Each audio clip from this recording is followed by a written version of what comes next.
हाँ जी बाजी वो जड़ियां मुर्गियां हैं ना उन्हां विचों एक मुर्गी कोई नहीं मिलदी पई केड़ी मुर्गी कोई नहीं मिलती कोई जेड़ी गुंजली मुर्गिया जित बिस्मिल्लाहिर्रहमानिर्रहीम अस्सलाम वालेकुम व्यूअर्स की हाल चाल है थोड़ा उम्मीद करदी हां तुसीं बिल्कुल ठीक हो सो रब तुहानूं हसदे रखे ते वसदे रखे तुसीं वेख रहे हो मेरा चैनल नूर फातिमा हैप्पी व्लॉग जिसनूं लाइक करो सब्सक्राइब करो ते शेयर करना बिल्कुल नहीं भूलना। हाँ जी व्यूअर्स अज मेरे कोल ना बहुत बड़ी मिस्टेक हो गई है क्योंकि दोपहर नूं असीं सौ जाने आ कमरे दे विच ते मुर्गियां जड़ियां ना मैं टोकरे हेठ पहले बंद कर देंदी आई। अज मैं वो बंद करना भुल गई क्योंकि दोपहर गर्मी इतनी ज़्यादा आई हबील है मैनू सवाना भी आई इस वजह तो मैं वो भूल गई। मैं खुद सह गई है मैनू पता कोई नहीं चलिया तो हुण मैनू पता चलिया भी साड़ी जी एक मुर्गी है ना वो कोई चीज़ पकड़ के लै गई पता नहीं वो कित्थे गई है। डर की वजह तो बाजी ने भी कोई नहीं दस्या कि मुर्गी जड़ी है कोई चीज़ लैके चली गई है नहीं तो बाजी मेरी ये बड़ी बेइज्जती करनी है आंदी है तू इतनी लापरवाह। मैनू पहले ही पता चल गया उन्हें मैनू किहड़े सवाल करने उन्हें आखना तू बड़ी लापरवाह है तेन किसी चीज़ की फिक्र होंदी कोई नहीं सिर्फ अपने तो इलावा होर किसी चीज़ का तू ख्याल रख ही कोई नहीं सकती भी बस ये मेरे को गलती होगी मैं भी ये मनती पई हाँ। वो बेज़बान जान मैं उन्होंने बंद करना है तो मैं बंद करना भुल गई तो मैं हुण बाजी नूं दसना है गल कि बस मैं हुण ये अपनी बाजी नूं दसना है भी वो मुर्गी जड़ी है ना मेरे को मेरी मिस्टेक की वजह तो वो किते गुम हो गई है तो बाजी वैसे गुस्से तो होना ही है लेकिन कोई गल नहीं उन्होंने दसना तो पाना है क्योंकि ये मुर्गियां जड़ियां ना उन्होंने फेवरेट हैं उन्हें अपनी मर्जी तो रखिया उन्होंने बहुत ज़्यादा शौक है उन्होंने भी इस तरह मुर्गियां रखण दी ते छोटे छोटे जानवर जड़े हैं वो रखण दी कबूतर मुर्गियां बकरियां छोटे छोटे जो है ना जानवर वो रखण दी ते हुण ना गुस्सा तो काफ़ी करना है लेकिन उन्होंने दसना तो पैना ही है कोई मसला नहीं।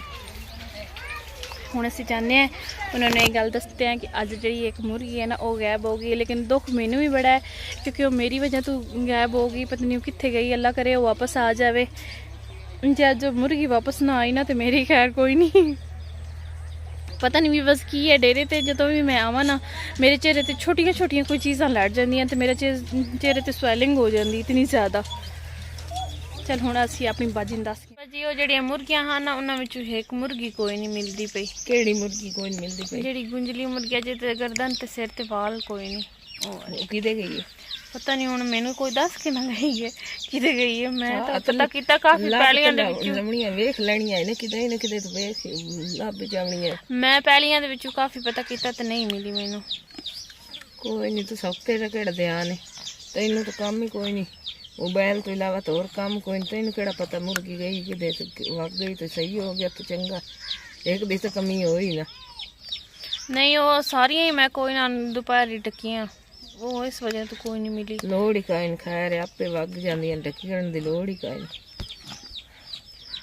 तू सारा दे फोन बाय के वेख्या कर गल फोन दी नहीं अजो मैनू नहीं याद रही अगे तो मैं ही डकदी हाँ कभी तुसी भी डक ही लिया करो कि सारा मैं ही करना हुंदा घर दा भी करां ते उन्हां नूं संभालां तैनूं काम करन दी काई लोड़ नहीं तू आराम नाल बैठी कर मंजी ते मोबाइल वेख्या कर व्लॉग बनाया कर वीडियो बनाइया कर टिकटॉक वास्ते काम नूं हुण हथ ना लाई मैं आपे कर लेसा जे बुखार भी है ना मैनू मैं तां भी आपे कर लेसा काई लोड़ नहीं तेरे काम करन दी सानू करवावण दी तेरे तो कोई नहीं काम दी जरूरत केड़ा है एक मिनट बाद मैं काम करनी है मैं काम करनी है मैं काम करनी है तू हथ एहसान ना कीता कर काम दा असी आपे कर लेसा हुण फोन च आवन दा मतलब ये तो नहीं हुंदा भी हर टाइम व्लॉग बनाएंगी वैसे भी तो बंदा चाह के वेख सकता है फोन किस वास्ते ले होया किस वास्ते है चलो वेखण वास्ते ले होया तो उहदे विच आखे ही कोई नहीं ना काम करना ही कोई नहीं उन्हें आख्या बस व्लॉग बना हुण कुकेट नूं मैं आख्या तू वग जावीं किते चलो दफा होवे वो भी वग गई पिछली वग जावे सानू कोई नहीं लोड़ हुण मैं जिस टाइम मैं दिल कीता मैं काम करना आपे तो हुण आख दिता हुण कोई लोड़ नहीं काम करन दी वो तो हो गया काम ही हो गया तो मुर्गी भी खड़ी गई चंगा हो गया हुण उठी मैं दवाई लूँगा मेरी बहुत ज़्यादा तबीयत खराब है बुखार मैनू बहुत है मैं दवाई लैन जाऊँगा तो तू वो कार हबील नूं नवा कपड़े पवा असीं उन्हूं नाले ले जावीए पिछे तैनूं मसला बन सी तंग करे सी उन्हूं नाले ले जाने दवाई लैके आ जाने तू आराम नाल भाई काम शाम दी काई नहीं करन दी लोड़ मैं आके कर लेसा कोई ना एहसान कर बाजी तू हर गल ते नाराज क्यों हो जानी पता नहीं मैं छोटी जी भी कोई गल करा उस वेले तू नाराज हो जानी है नाराजगी वाली कोई नहीं गल तू आराम नाल बाहो ते असीं आकर मैं आपे कर ले से मैं दवाई ली तो मेरी तबीयत ठीक हो जासी ਹੁਣ ਮੈਂ ਦਵਾਈ ਲੈ ਕੇ ਤੇ ਅਮਨੀਅਤ ਕਰ ਲੈਣੀ ਆ, ਕੰਮ ਨੂੰ ਛੱਡ। ਮੈਂ ਤਾਂ ਛੋਟੀ ਜੀ ਵੀ ਗੱਲ ਕਰਾਂ ਤਾਂ ਬਸ ਤੁਸੀਂ ਸੁਣਿਆ ਬਾਜੀ ਕਿੰਨਾ ਜ਼ਿਆਦਾ ਗੁੱਸਾ ਕੀਤਾ ਹੈ। ਮੈਂ ਉਹਨੂੰ ਦੱਸਿਆ ਕੋਈ ਨਹੀਂ, ਮੈਂ ਵਲੌਗ ਬਣਾਉਂਦੀ ਪਈ ਹਾਂ, ਲੇਕਿਨ ਚਲੋ ਕੋਈ ਗੱਲ ਨਹੀਂ, ਵੱਡਿਆਂ ਉਹਨਾਂ ਦਾ ਗੁੱਸਾ ਕਰਨਾ ਜਾਇਜ਼ ਆਈ ਕਿਉਂਕਿ ਮੇਰੀ ਗਲਤੀ ਆਈ। ਮੈਂ ਉਹਨਾਂ ਨੂੰ ਅਗਰ ਬੰਦ ਕਰ ਦਿੰਦੀ ਟੋਕਰੇ ਦੇ ਵਿੱਚ, ਹੋ ਸਕਦਾ ਮੁਰਗੀ ਜਿਹੜੀ ਆਈ ਉਹ ਬਚ ਜਾਵੇ ਆ। ਚਲੋ ਕੋਈ ਗੱਲ ਨਹੀਂ, ਗਲਤੀ ਹੋ ਗਈ ਇਸਦੀ। ਹੁਣ ਪਤਾ ਨਹੀਂ ਉਸਨੂੰ ਕਿਹੜੀ ਚੀਜ਼ ਪਕੜ ਕੇ ਲੈ ਕੇ ਗਈ ਹੈ बेचारी, मैनू भी बहुत दुआ देंदी उसी कर्म वाली बंदी है, मैंने तकिया कोई ना।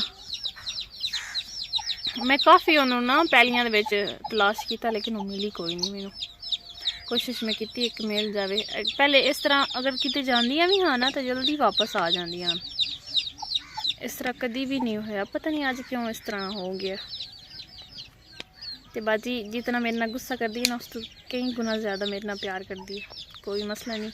मैनू उन्होंने गुस्से का कोई मसला नहीं होता। हाँ जी व्यूअर्स, हबील अहमद नूं नवा के मैं अपनी बाजी दे नाल भेज दिता है क्योंकि हबील अहमद बाजी दे नाल जाना है। मोटरसाइकिल ते बड़ा खुश होंदा। बाजी दी तबीयत खराब है तो बाजी दवाई लैन चली। तो मैं हुण करना है घर का काम क्योंकि व्लॉग साडा बाजी दे गुस्से नाल कंप्लीट हो गया। उन्होंने कोई नहीं पता मैं व्लॉग बनांदी पई हां। तो वैसे बाजी मेरी जितना मेरे नाल प्यार करती है ना उतना ही मेरे नाल गुस्सा भी करती है, पर कोई गल नहीं। आंदे इन्ना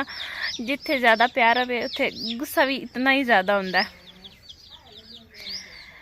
वैसे मैं आप अपनी बाजी नाल बहुत ज़्यादा प्यार करती हाँ। तो मैं हुण घर का काम भी करना है। चलो कोई गल नहीं, वो तो आके गया गुस्से तू कि तू ना कर काम, इस तरह नहीं मैं करना। मैं घर का काम करना है, जेड़ा जेड़ा पिया ना मैं सारा काम कर लेना है। इस वास्ते अज का साडा व्लॉग कंप्लीट हो गया। तुसीं मैनूं सपोर्ट करो क्योंकि मैनूं तुहाडी सपोर्ट की बहुत ज़्यादा ज़रूरत है। तुसीं अगर मैनूं सपोर्ट नहीं करना तो मैं कुछ भी नहीं कर सकती। तुसीं मेरी वीडियो वेंदे तो हो लेकिन लाइक कोई नहीं करते। इस वास्ते मेरे चैनल नूर फातिमा हैप्पी व्लॉग नूं लाइक करो, सबसक्राइब करो तो अच्छे अच्छे कमेंट करो तो शेयर करना बिल्कुल नहीं भूलना। मैनूं दिओ इजाज़त, नैक्सट व्लॉग दे विच मुलाकात होसी। अल्लाह हाफिज़।